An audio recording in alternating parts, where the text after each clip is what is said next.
Chapter 5: The Functions of the United Nations. In the last lesson, we familiarized ourselves about the United Nations. In this lesson, we will study about the different ways adopted by this organization to establish international peace. We will also try to understand the achievement of the UN and India's participation in it.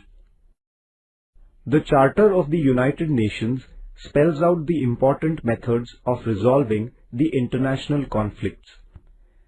Accordingly, international disputes, conflicts and disagreements can be resolved by the two following methods. 1. Peaceful methods.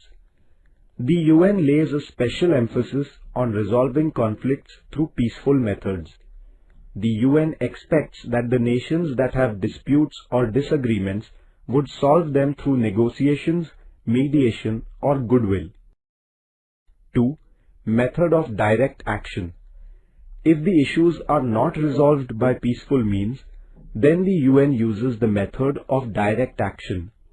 In this method, UN uses the peacekeeping forces of its member countries against the aggressor nations. However, this direct action is carried out on humanitarian grounds. The UN has carried out such humanitarian interventions in countries like Korea, Congo and Somalia to solve their problems. Though the UN has not been completely successful in putting an end to the wars in the world, it has taken a lot of efforts to create an environment which would help in the development of humanity and give a guarantee of peace. The UN has made a significant contribution in the areas of conservation of environment, rights of the children, empowerment of women, etc. UN and the environmental issue. The destruction of the environment at a global level is a serious problem. The UN has put forward many proposals for the protection of the environment. It has organized many important conferences to make the countries understand the seriousness of the issue, initiate a discussion amongst them, and solve the question through their cooperation. In 1972, a conference was organized at Stockholm, Sweden. This led to the finalization of the environmental program of the UN. Thereafter, an international commission was set up on development and environment. It put forward the concept of sustainable development. The organization of the Earth Summit in 1992 was another important step in the efforts for the protection of environment. This conference discussed issues like the depletion of the ozone layer, protection of forests and other natural resources, biodiversity and control over pollution. In the year 1997, an international agreement regarding environment was signed. This is known as the Kyoto Protocol. India accepted this agreement in 2002. She has also actively participated in all the efforts for environmental conservation at the global level. India has given priority to the issue of environmental protection while deciding her economic, industrial, trade and other policies. The United Nations and women empowerment.